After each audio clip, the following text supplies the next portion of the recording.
Therefore, Jim, over to you. Thank you.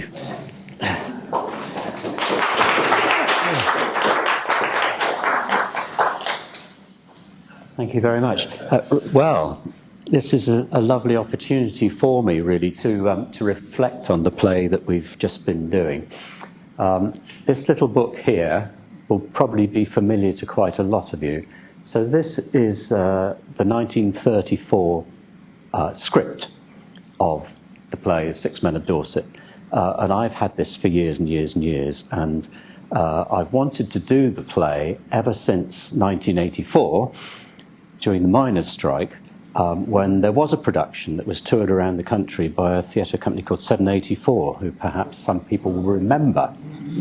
It was a tremendous production, and I was asked to be in it, and I was at the time a very sort of young actor-musician, and this was a great opportunity, you know, but sadly I'd already signed a contract with someone else to do another show, and they refused to release me, and I wasn't sufficiently insistent at the time, you know, so I didn't do it at that time. But I thought then, you know, I've got to do this play at some stage.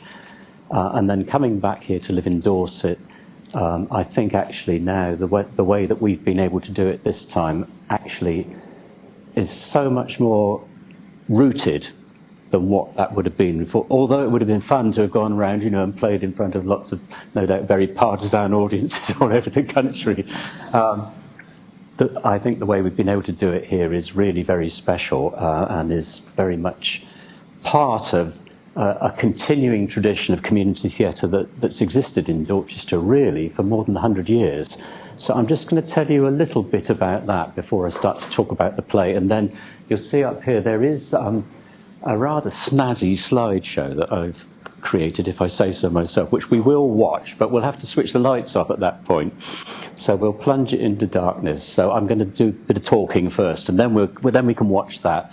But we will intersperse it as well with one or two little excerpts from the play for you at key points. Did everybody see the play, by the way, or are there people who didn't actually get a chance to see it? Most people saw it. You didn't get to see it. Never mind. Well, you get a flavour of it. I saw something about a year after Shire Hall reopened. Oh yes, that may have been Graham's play, was it? Was it had lots of songs in it? Yes, the Tolpuddle Man. Yes, that's like a kind of ballad opera sort of approach to it. This is different. This is a different play. Yeah. So, going back about 100 years in Dorchester, when Thomas Hardy was still alive and was very, very famous all over the world, there was a group of local actors and people living in Dorchester who approached him to see if he would allow them to make a play out of one of his books. And he was fairly reluctant, actually, at first, because they were local amateur players. They were members of the Dorchester Dramatic and Debating Society. So the Dorchester drama that we have today is that very same society. It's, it's been going all that time. So it's a venerable society, and it just shows you that people in Dorchester have had a taste for drama and for putting on local stories for a very long time indeed. And the original players lasted from 1908 until 1922. They didn't do much in the First World War, but they did in 1916 do a production which they called Wessex Scenes. And we've done it actually. It made a really good play. It's really good fun. It's bits of the Trumpet Major and bits of Hardy's ballad, The Dynasts, that great long poem about the Napoleonic Wars. And so that's what Wessex Scenes was. And they did it in 1916 to raise money for the British Red Cross and the Russian Red Cross. Because they were working together at that time during the First World War. But mostly what they did was adaptations of Hardy's novels, and Hardy became increasingly warm towards them as they went on, and became very friendly with some of them, and later on would go along to rehearsals and watch them. Occasionally, whenever a country dance came up, he would get his fiddle out and show them how the tune should go, or show them the steps. So he got very interested in them. And there are lovely photos still that can be found of Hardy sitting there, watching the players rehearsing. Over the course of their lifetime, from 1908 until 1922, there were 82 people took part as performers over the years. So some people only did one play, but there were a number of old stalwarts who were in lots of things, and perhaps their most famous actor was a very attractive and very skilled actress called Gertrude Bugler, who some of you will know about. And Gertrude, first of all, appeared in a version of The Woodlanders, playing Marty South. Does anybody know the story of The Woodlanders, or who read The Woodlanders? The Woodlanders, it makes a lovely play, actually, and right at the very end there is the most touching moment where Giles Winterbourne has died, and Marty is standing there over his grave, and she has this beautiful elegy that she says to him. And that was when Gertrude Bugler first made an impression, and she then went on to play most of the leading roles, including Tess. And when they got to 1922, Tess was their last major Hardy production, and Gertrude had a huge success with it. So successful, in fact, that she was invited to go to London to play it as part of a professional company. But unfortunately, Florence, Hardy's second wife Florence, had got very, very jealous of Gertrude and thought that, effectively thought that Hardy was having an affair with her, which was pretty ridiculous because he was, by this time, 82, and she had just got married and was 22, so it was a bit daft. But that's what happened, and so Gertrude never got to go to... Well, she did actually later on go, but it was played by one of the leading actresses at the time. So that was the original Hardy Players, and it petered out around 1922. But in its heyday, it was hugely popular, and they did all their plays at the Corn Exchange. Occasionally they went down to Weymouth and did them in the pavilion there as well. But it was very much, plays done in the community for local people. Sometimes they did them out of doors as well. And there's a lovely old picture of them all standing in a walled garden somewhere, and we can't quite work out where it is. And there's a band, there's a double bass, and there's a fiddle, and there's all the actors lined up ready to do a country dance. So, this is rich history. All their scripts are in the History Centre, and we, as the Hardy later version of the Hardy Players, have often used these scripts. They feel quite clunky in modern terms, but there's a lot of good stuff in them, and trying to adapt Hardy for the stage is a pretty difficult task anyway.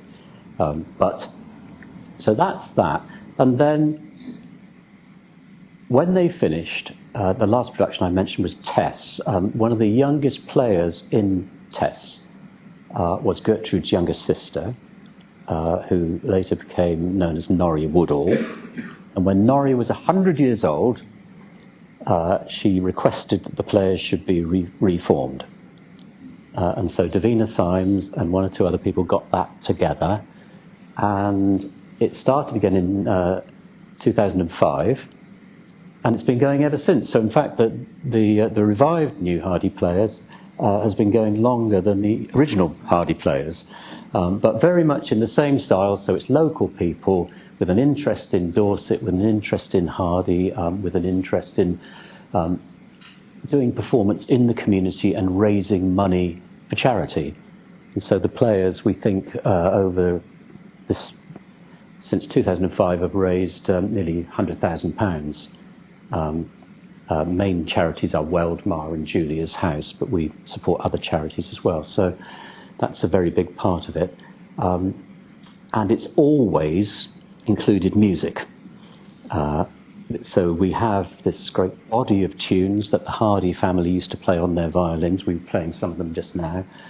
And there's also folk songs as well, the local folk songs. So it's very much local music, played live, as often as possible, and we have actually had 2 or 3 plays where we've had a complete orchestra, haven't we? And some of you will be familiar with Alistair, Alistair Braidwood, or Alistair Simpson as was. And since Alistair's got married, he's now Alistair Braidwood. But he's a young man with huge interest in folk music. He's a good actor as well, and a very good musician. And he's set lots of these tunes, arranged them, and set music for us.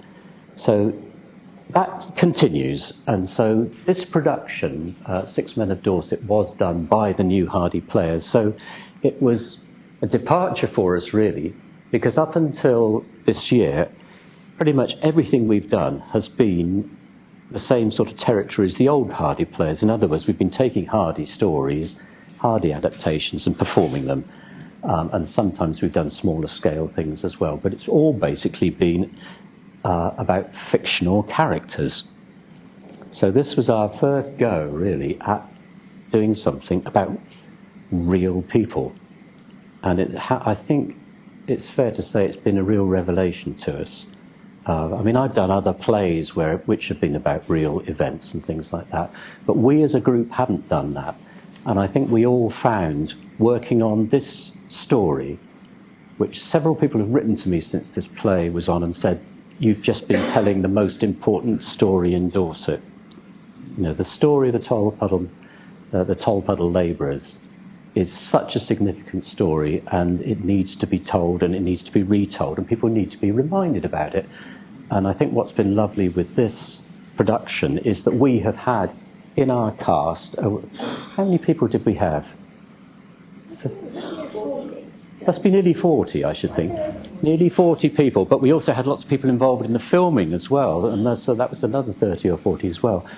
But all those people have gained a very deep kind of understanding, really, about the story. And when you are trying to work out from a dramatic point of view what needs to happen on stage so that people understand the story, it really takes you deep into it. And that's been really moving to do that, I think. So the other thing that I should just mention before we get on to talk about the play itself is that Dorchester also has a very strong and long-running tradition of community plays. And that takes us right back to the 1980s when there was a play called Entertaining Strangers, which David Edgar wrote, which perhaps some of you will remember. And they've been more or less every 6 or 7 years, Lucy, haven't they? And these are big plays where you have, it's different to the way the Hardy Players is organised. Hardy Players is basically an amateur theatre group. But the community plays have a professional team running it. So you would have a professional director, professional designer, professional composer, and probably a professional play officer as well. So you've got a professional team holding the whole thing together. And you have lots and lots and lots of rehearsals. So it's really, it's a massive commitment doing these plays. But the positive side of it is that you get a large cast, often anything from 80 to 110 people working together on something. And to be in such a big collective play is a really special experience. It brings a community. You're depicting a whole community in front of people's eyes. And usually they're not done on a stage with the audience sitting there watching passively. The play is done amongst the audience, so people are standing all around. You feel completely involved in the story as it's being told. And in 2014, we did a play called Drummer Hodge, which was about the period of the Boer War leading on into the First World War. And I did the music for that one, and we had a lovely band for that has been together ever since, pretty much, hasn't it? So this was the start of a group that some of you will have danced to called Tatterdemalion. All right. If you haven't danced to them yet, you must look out for the name and come along, because there's very often Kayleys in the Corn Exchange with Tatterdemalion. And they're absolutely lovely traditional folk group, playing acoustically, playing fiddles, bass clarinet, there's a flute, there's a guitar as well. What else do you have? Viola, penny whistles, yes, really lovely. And it's tunes from Thomas Hardy and also tunes from the other Dorset manuscript that's from the north of Dorset, from Benjamin Rose. So these are all very, really local dance tunes, but they're absolutely fantastic to dance to. And that band stayed together after that play. So one of the legacies of the play was this band that's been going ever since and developed and is effectively now the band of the Hardy Players as well. So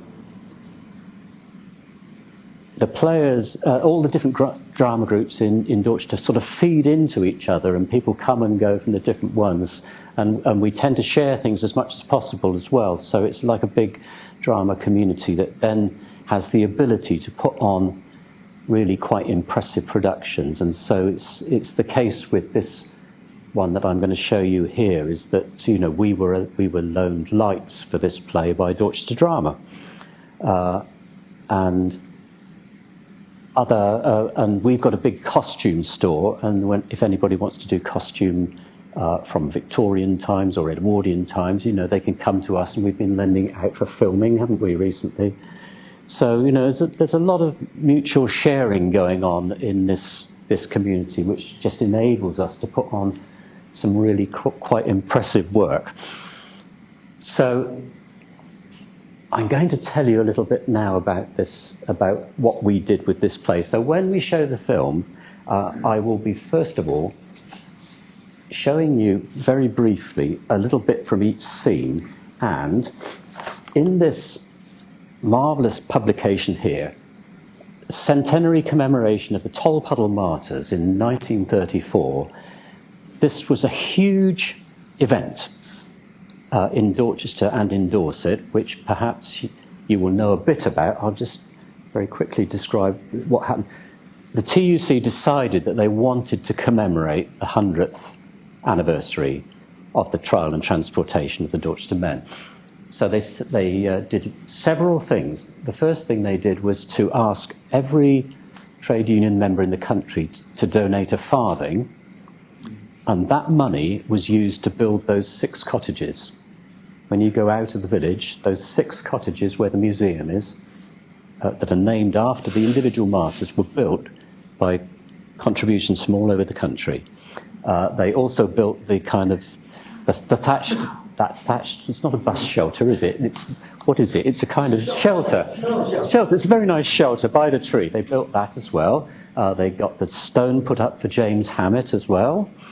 And they had all sorts of events going on in Dorchester. There was like a complete sports events. There were cricket matches. There was a pageant, like a carnival procession down High West Street, with floats depicting agricultural life and the seasons, and they commissioned a play, and they asked. There's a film of it. Is there? YouTube, yeah, of the right in front of me. Yeah. Of that 1934. Oh yes, that's right. Yes, and they had they got Lloyd George down. Lloyd George came down to deliver a keynote speech in what was the old football ground.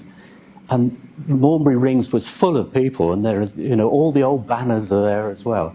So it was a huge event. They had a sort of tented city that could accommodate 1,500 people, so that people could come down and bring sleeping bags and things to stay. And they put the play on in the Corn Exchange. And so you will see bigger versions of these funny little pictures here, which probably you can hardly see from there. But basically, they took a photograph of every scene in the play on the stage in the Corn Exchange in Dorchester, and that's where we started our play as well. So there are lots of lovely connections between what they did and what we did. And so what I hope I can show you as we go through is what they're doing, and then the reasons why we didn't do it quite the same. So I think, God, I lost my thread now. And then you're going to show pictures of art from our play. Yes. Oh, yes. Thank you. Thank you, Lucy. Yeah. So I can show pictures of our play and tell you a bit bits about that as well. And there are various songs in the play as well. We will pop in one or two of them as we go along. It might be in the dark, so you you can still hear them. And we've got some bits of script as well, because we spent... the other thing I should say is that we were hugely helped with our play by the Shire Hall Museum and also by Dorchester Arts. So Dorchester Arts is based in the Corn Exchange building, and the main auditorium there is where the original players did their play as well. But back in the day when they were doing it, it had a stage. So when you go in there now, it's completely flat in that kind of apse bit at the back. There was a stage built in there, and it had quite a steep rake on it as well, which means that the back of the stage was higher than the front. And lots of old theatres are like that, and they're really hard to work on as well, because you can't put anything down because it rolls. So there's lots of little tricks like that. But so they had sets up on the stage, and the audience were all seated like you are here on the flat. Nowadays, the audience are all on raked seating, and the play happens on the ground. So that's a very big difference. So I think we'll have a look at the films in it. Just before we do, so this is Hannah Trevorrow. Hannah, you may remember from the play, although she was in costume, was playing Betsy Lovelace. So I'm going to ask Hannah to... Are you just going to do your part? Can you remember it? You can remember it. She's amazing. I'm going to read George's part, George Lovelace. So this little bit that we're going to do for you, just to start the thing off, I think this happens in the very first scene, and it really sets up the whole reason why things developed as they did. You know, it explains the impact of the conditions they were living in. And George, as many of you will know, was a very religious man, and he knew his Bible backwards. He was a very moral man. He had a lot of strength of character, but as always, it's the mother who has to look after the children and feed the children, and the kind of impact of the poverty that they were in, and the strain of it. At the very beginning of the play, basically she snaps. So what we've seen before this is the children on their own in the house, in the dark, tiny fire burning, there's not enough to eat. They come in and they have their meal. They've had the meal in seconds because there's hardly anything of it, and then the children get pushed off to bed, and then Betsy, pardon? After the Bible. They have to listen to the Bible first. George reads from the Bible, and he reads them that passage about, what man would give his child a stone instead of bread. It's that, isn't it? And so he's standing there after they've gone off, holding his Bible, and this is what happens.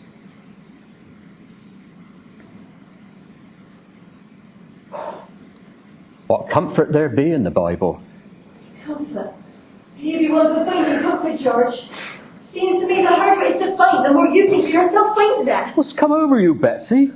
You didn't say amen when I spoke the blessing. Oh, sure.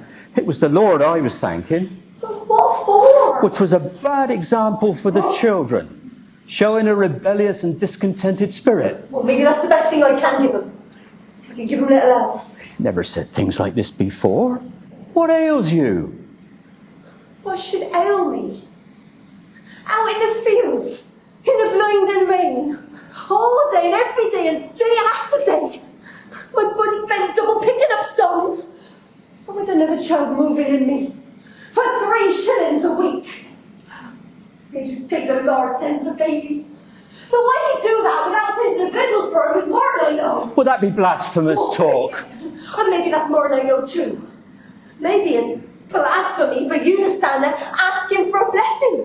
But the children, they go to bed with their bellies belly's empty, crying for hunger in the night. You shouldn't say that. You know my heart aches I can't do better for, and you know that. Every night I pray. Oh, pray. And read from your book. Oh, Betsy. Did it bring you comfort this night, George?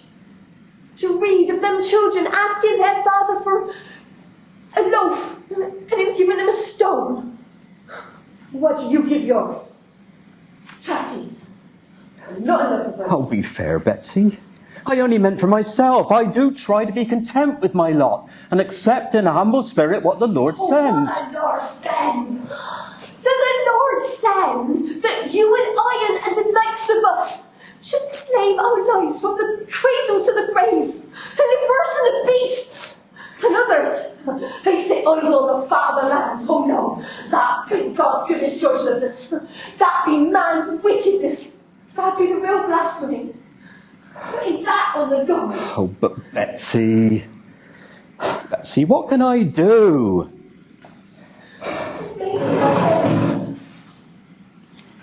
But you've got to take your part in it.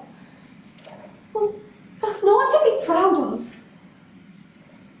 I sometimes think that, accepting it all so humble and meek, you're as bad as your masters.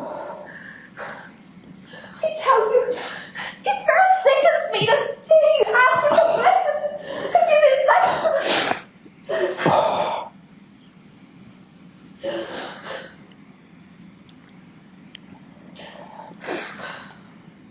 Maybe I said more than I meant. God knows, it's not more than I feel.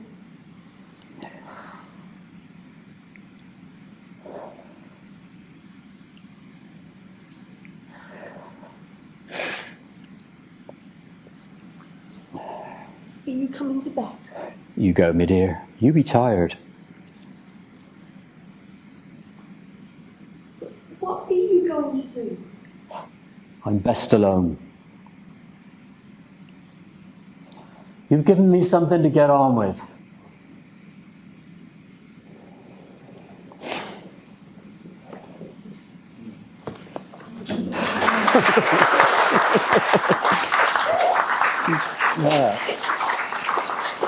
Yeah.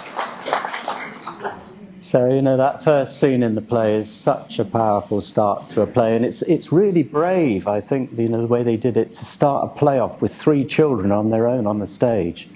And they did it brilliantly, and it's really that shows the stark reality of it, doesn't it? And then going on from that, then we'll see what happens. So maybe we can look at the slides now, Philip, please. And I'll say a little bit about them, but we'll go through them, and we might have a little bit of light. Okay. Yeah. So, let's see. This works. Oh, yes. Okay, so Miles Mallison was a professional actor and producer. He had a very long theatrical career. He was still going in the 1960s and 1970s. I can remember when I first started doing things in theatre, there were people who had worked with him at that time and remembered him. And so he was commissioned to write the play, and Harry Brooks was a railwayman from Poole. He was a JP in Poole as well, and according to the booklet about it, he was the one who provided all the real local detail, and also some of the stories that some of them are a bit apocryphal, one or two of them, and we can talk about those a bit later on. But he provided all the local colour and also the local accent as well, because I think Miles on his own wouldn't have. The way the Dorset accent is represented in the script is actually pretty good most of the time, which is fairly unusual. Yeah. So this is what their 1934 set looked like. So it's up on stage in the Corn Exchange. So here you can see the railings. So they're raised about 3 feet up, and this is what they call a box set. So it is a representation of 3 sides of a room made out of plywood and held up by props at the back. It's actually rather well furnished, really, isn't it? I mean, but we've got stagehands to take all that off again. Yeah, so what would have happened with this play is that there would have been a curtain across, so everybody, you'd all have been sat in the audience, there would be an orchestra there as well in the front row, just down here, there was a little orchestra area, and the curtain would have come back and the play would have begun, and you can see that they, apparently the size of the room was the exact size of the room in George Lovelace's cottage, and some of the props, I don't know which ones they are, but some of the furniture came from relatives of the martyrs.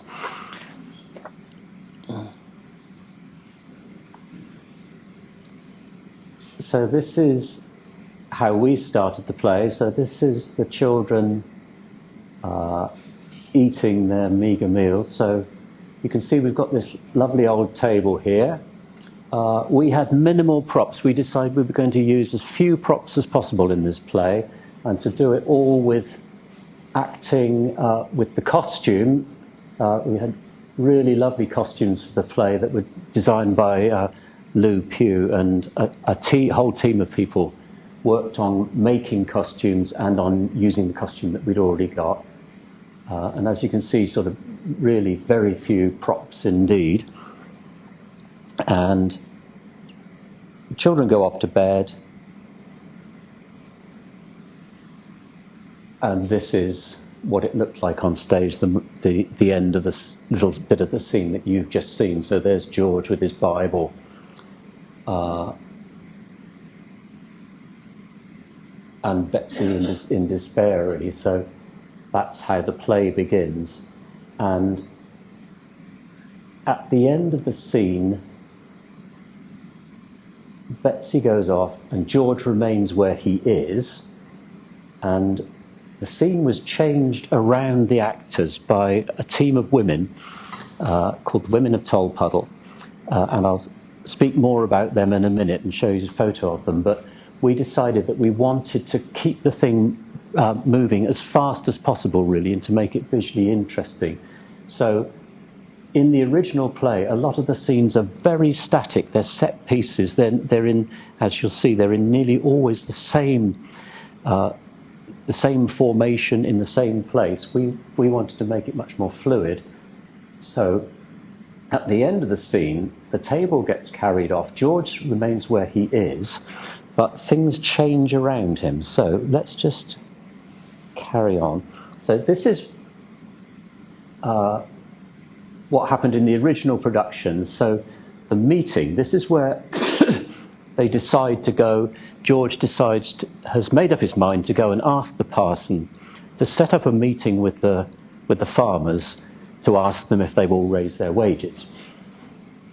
And in the original production, they did it in exactly the same setting. So they're in the same room, they're indoors, whereas traditionally it took place under the tree, under the Tolpuddle tree. So that's what we wanted to do, to put it back under the tree. So here we have, so this is one of our actors. This is a character, Bob the Poacher,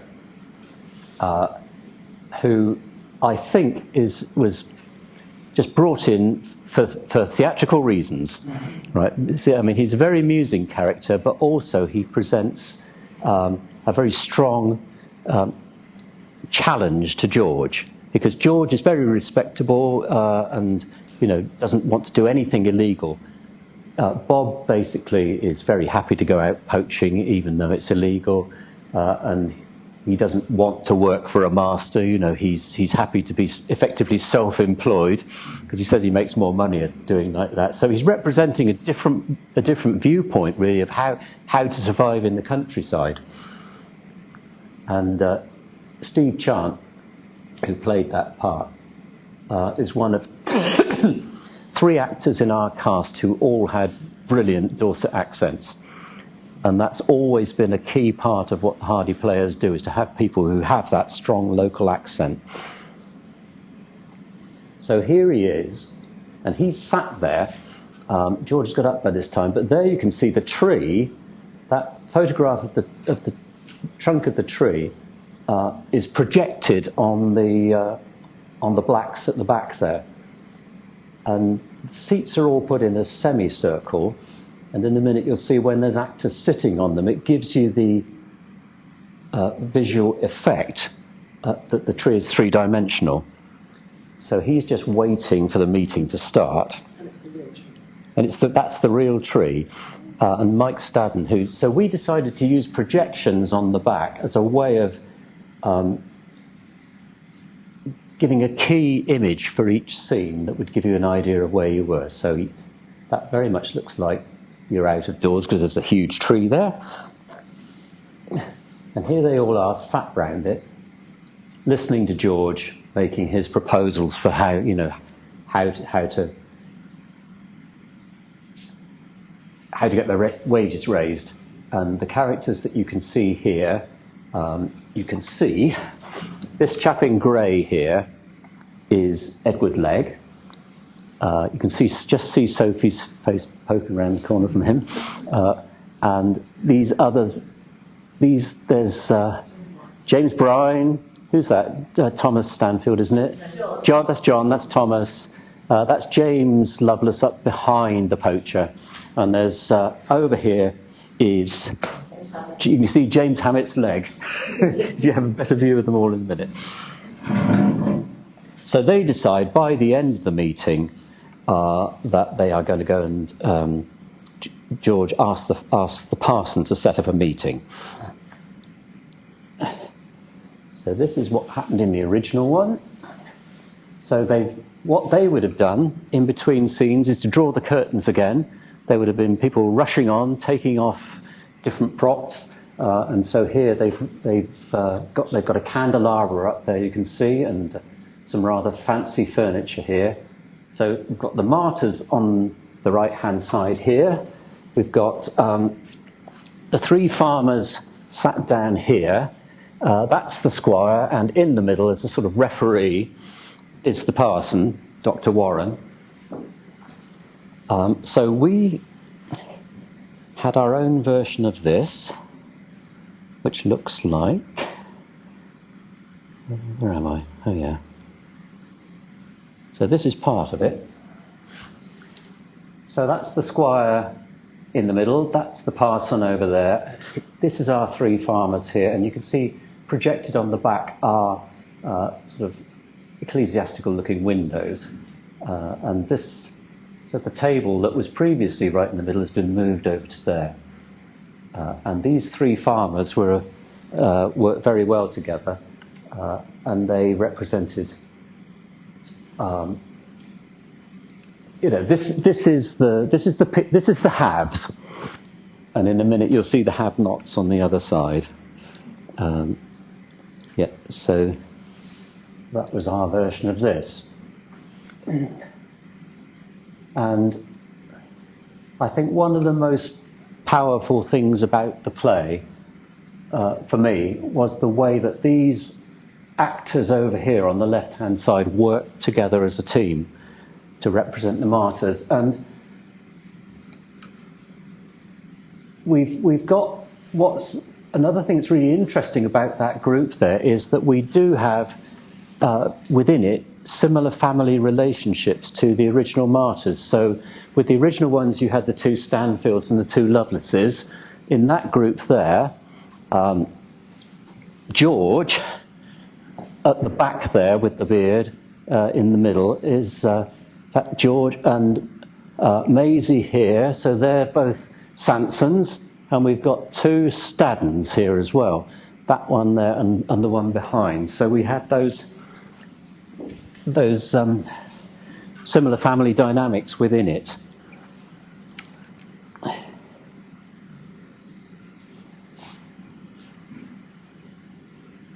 Yeah, and I put this in because this is my favourite line in the play. So that scene, scene 3, is a wonderful cut and thrust debate on the farmers are saying, we can't afford to pay you more. And the argument comes back, well, if that we can't live on what you're paying us, and that they ask the parson to intervene, and he refuses to do that. He says it's up to the farmers.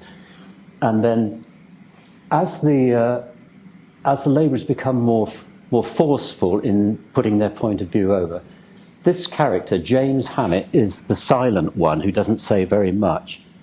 But one of the farmers says, you know, they don't just want, they don't want their wages raised, they want the earth. And this character says, and the earth belongs to us as much as to you, 'tis us as do tend her. And I just thought, you know, that really encapsulates it all, isn't it? The people who do the work don't get sufficiently rewarded for it. And look at that. I mean, that's a marvellous piece of acting, that. That's really good. Yeah. And so this, those of you that saw the play will remember the quality of the singing that we had in it. And this group here, led by Penny. So this is Penny Levick, who lives at Owermoyne. And Penny is a director. She's trained in mime. She's a good musician as well. And there is a group called Bread and Roses in Dorchester, which is an a cappella harmony group. And this sound that these women were able to produce was a bigger version of that, really. And just some really beautiful, really moving singing. And what it did was it brought into the story and kept in the story the whole way through the woman's perspective on what was going on. So, you know, you realise the whole time through that it wasn't just about 6 labourers, it was about their families, it was about a whole community. And there is that community on the stage there. And we'll sing one of the songs in a moment that they sang. In fact, this would be a good moment just to sing The Law Locks Up. Could we do that in the dark? Can you do that in the dark? So I found a little rhyme which some of you will know, which says, the law locks up the man and woman that steals the goose from off the common, but leaves the bigger rascal loose. Is it that greater felon, is it? Leaves a greater felon loose that steals the common from the goose. And, you know, one of the problems that the labourers had in this period was that all their common land had been taken away and enclosed, and the farmers had it all, so that they were obliged to live on wages, and then the wages were reduced. Could we have a note? So, do you want to start? Could you start us off? The law locks up the man or woman who steals the goose from off the common, but leaves the grains of fallen loose, who steals the common from the goose. Sing hey ho. The law locks up the man or woman. The law locks up the man or woman who steals the goose from off the common, but leaves the grains of fallen loose, who steals the common from the goose. Sing hey ho, sing hey ho.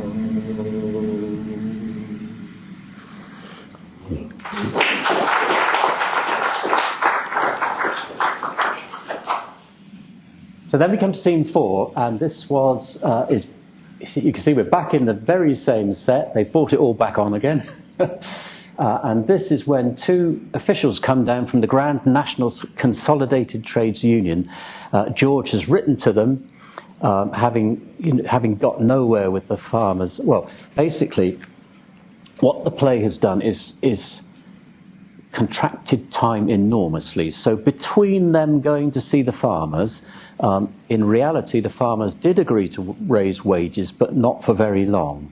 So they went up to 9 shillings, and then gradually over the next few months they were reduced and reduced and reduced. So in fact, a 2-year 2-year period has elapsed, and then the wages go down to 7 shillings, and there's talk of them going to 6. And at that point, George writes, having read about unions which had recently been legalised, and these 2 chaps come down. So the union officials are the 2 on the left-hand side there, and the one at the back is Harry Brown, and the one over here is Mr. Cobb.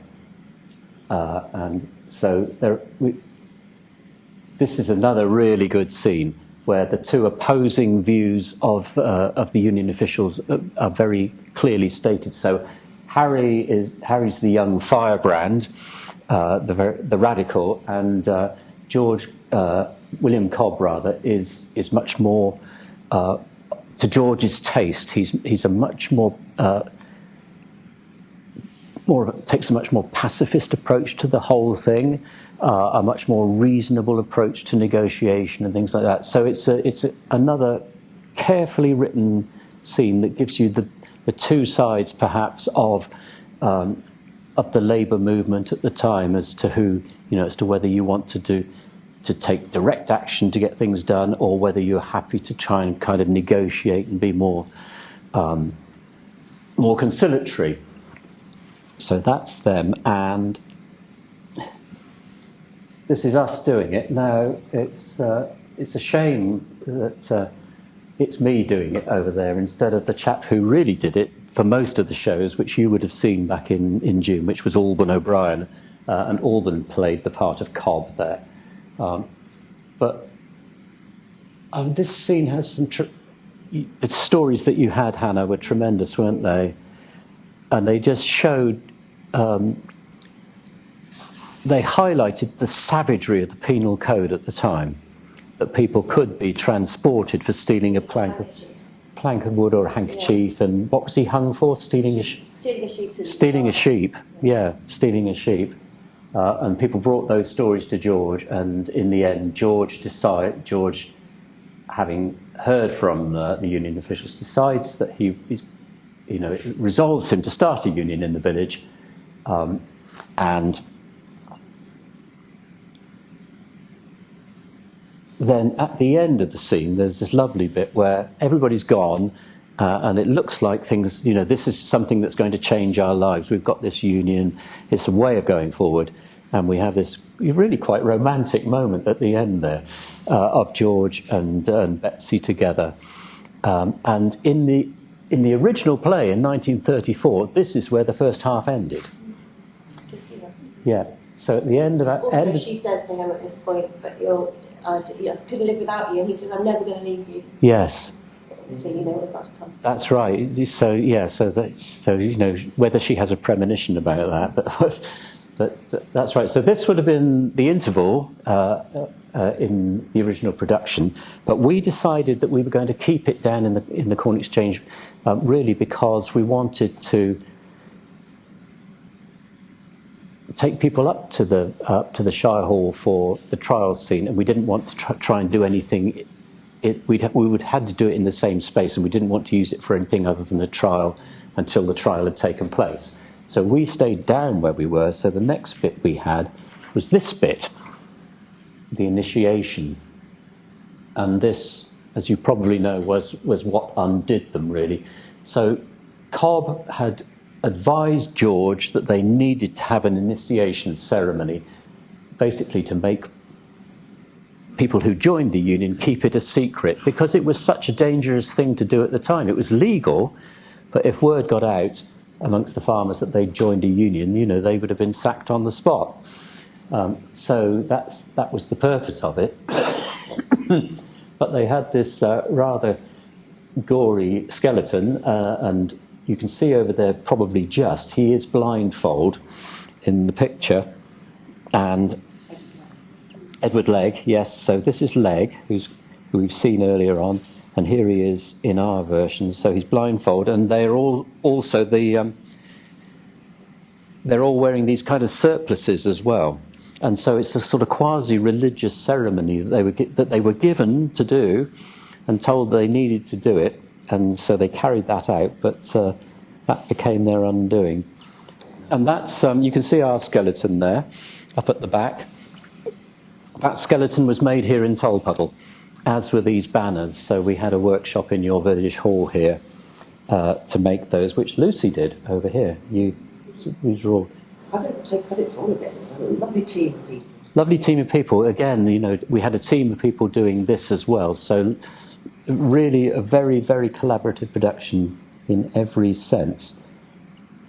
And the only thing I'll say about that image of the skeleton. Yes. I've seen other illustrations in the museum there, where one was a skeleton and then there was a separate scene, a separate image of death with his side. But when we were reading the script, it suggested that the skeleton was also death with his side. So we had to, because of the lines in the script, we had to combine them. So it does look slightly odd with his with his elbow belt up, and we had to sort of incorporate the side into it. Yeah. He looked even odder when because I outlined that skeleton. And he looked even odder at first because he didn't have holes in his pelvis, did he? No. So it looked like he was wearing a big nappy. So that was pointed out. So we decided maybe we needed to change that. But, yeah. But actually, we should just very briefly sing that song, because there are one or two texts within the play, and they had this song which they sang, and our tune was "Brethren, here we agree." Is that a good tune? Oh yeah. Brethren, here we agree to strive for harmony in this our cause. May lovely peace our laws, and may the secret be forever. May the secret be forever. May the secret be forevermore. And so Leg is entered into the union, and at the end they go off singing that song, and then they come straight back on as a drum beat, and they come straight back on, and up projected on the back is the caution that was put up all round the village by Frampton and Wollaston, saying that anybody administering a secret oath would be guilty of felony. But in reality, that caution wasn't put up until at least 2 months after the union had been formed. So they've all come on, they're all being arrested, and they get marched off, and they end up at the magistrates.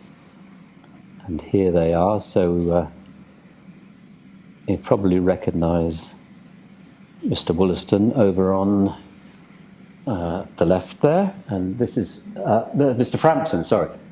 No, he's Frampton, isn't he? Yes, you're Wollaston. Yeah. He's Frampton, and there's Dr. Warren, of course. So they are going to examine the prisoners, and they all get brought in, but then they are taken out again, and George is interrogated on his own, really, and he refuses to disclose anything about who the other members of the union are. And they get marched off, and they end up awaiting trial. And so this is pretty much the end of the first half. And then, wrong one. And then they all got led off. And at this point, I used to love watching this bit, because you suddenly realised how many people were in this play. Because you can see all the women at the back there. There's the 6 martyrs and the constable at the front. There's the children, and then more people come in. There's the poacher and the squire and the farmers, and then there's people who haven't appeared yet, all walking through. And we all went up to the Shire Hall for the second half. And when we got there and people came in, they were entertained by this band.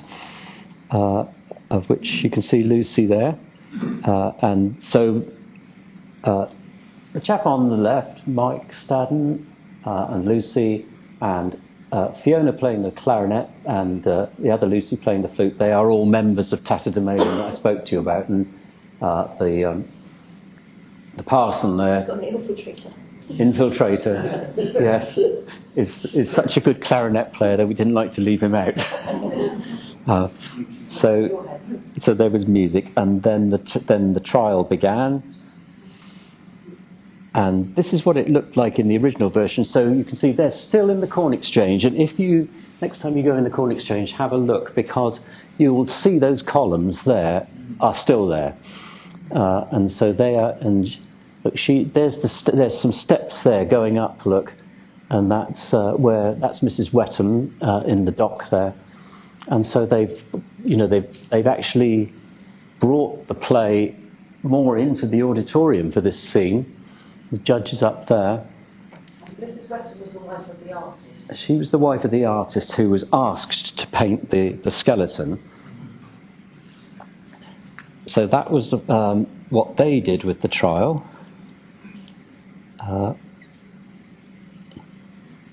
And this is what we did with it. So we're in the Shire Hall.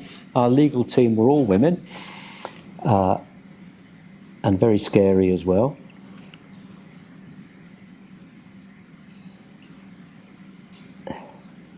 And so this is a view, so that's you can see the backs of some of the labourers in front here, and the judge at the back.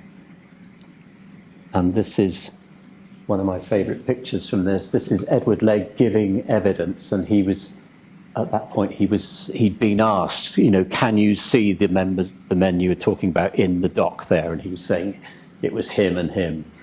I mean, I think playing a part like that, playing the part of Edward Legg, is a really hard part to play. And he did it absolutely brilliantly, I think. Really good actor. Sam Kelly.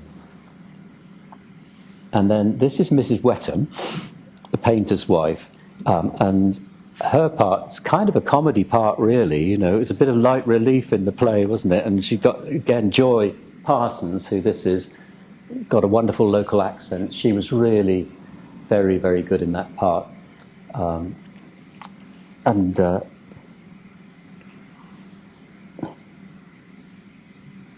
And then, the evidence is given, the judge sums up, and they are sentenced, and they're asked if they have anything to say, and George gives his famous speech, and what we got them to do was simply just to turn around in the dock, so that instead of their backs being towards the majority of the audience, they were facing the audience, and you could hear these famous lines coming directly from George there.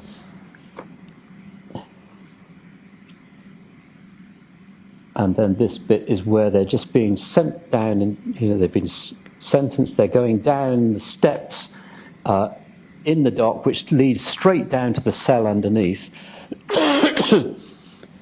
And there is this very moving moment between George and Betsy here. Oh, sorry. Let's go back to that. And George, in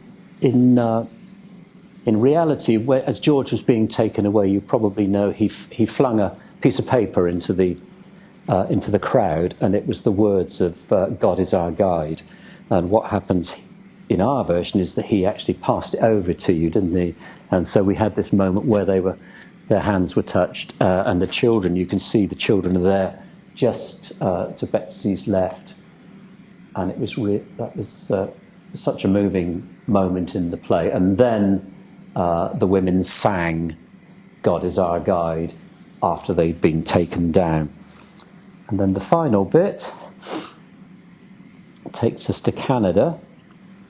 And this is what it looked like in the original version. So you can see it's a different interior. And they've got a kind of tapered fireplace at the back there. So this is a little cabin in Canada. George and Betsy both much older, and the two other characters. The woman is Nellie, grown up, and that's her Canadian lumberjack called Robin Neely, her sweetheart. And Robin finds out about what's happened from Nellie, and Betsy in the original version relates basically everything that happened after the trial.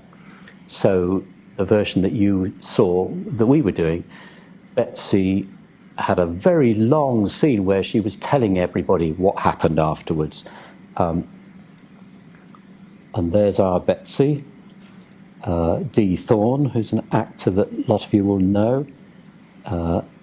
And this is Amelia on the right here is playing Nellie, and this is our lumberjack. And she's just reading from the letter that George sent when he was on the convict ship, basically saying, you can trust Betsy that while I'm away, I'm going to be faithful to you, and please, do look after the children and bring them up properly.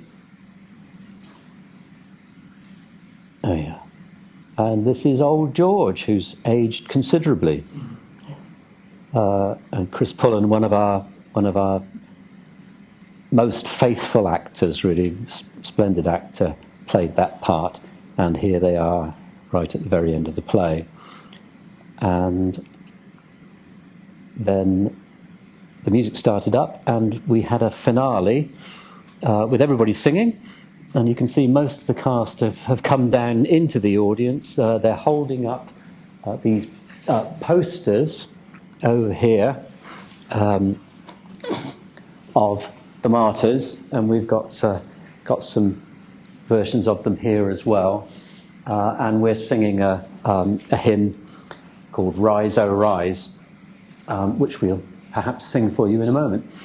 And you can see the band are all playing in the background. So this is a hymn very much in the style of what would have been sung in this very room here. And some of you will know that when we were preparing for the play, we did some filming in the community, and you allowed us to come here and film in this room, and we filmed the song with accompanied by instruments in the style of the way that church music and chapel music was done at the time.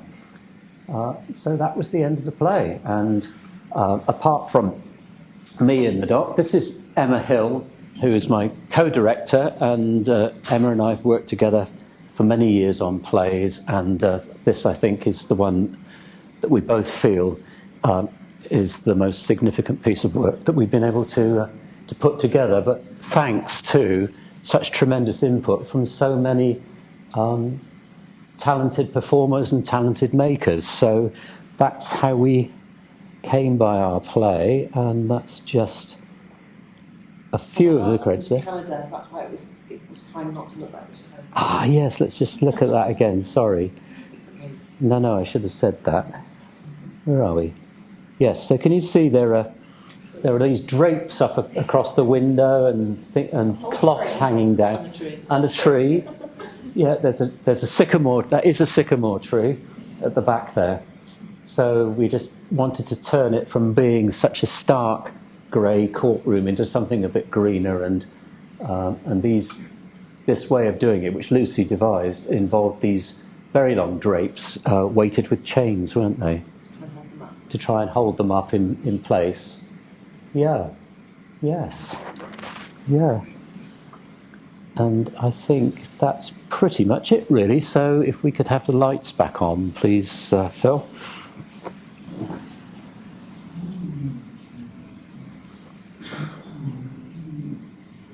Yeah, and that's the chap who took all these lovely photos.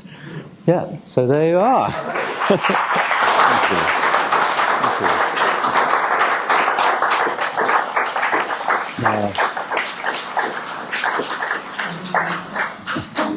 Great. Oh, what? Do you want to sing that? Carry on. We could just sing you the last verse of the song. Why don't we do that? I've got some words for it. I think I know it, actually. Do you know it? Yes. Rise, oh rise, you drowsy sleep. Is that the key? I've never played it. He sleepers sleep Each day, on the sisters of the brothers, let us make our way. All the fancy of our earth should be held by common rights. No more hunger, no more dirt. Unite, good friends, unite. No more hunger, no more dirt. Unite, good friends, unite.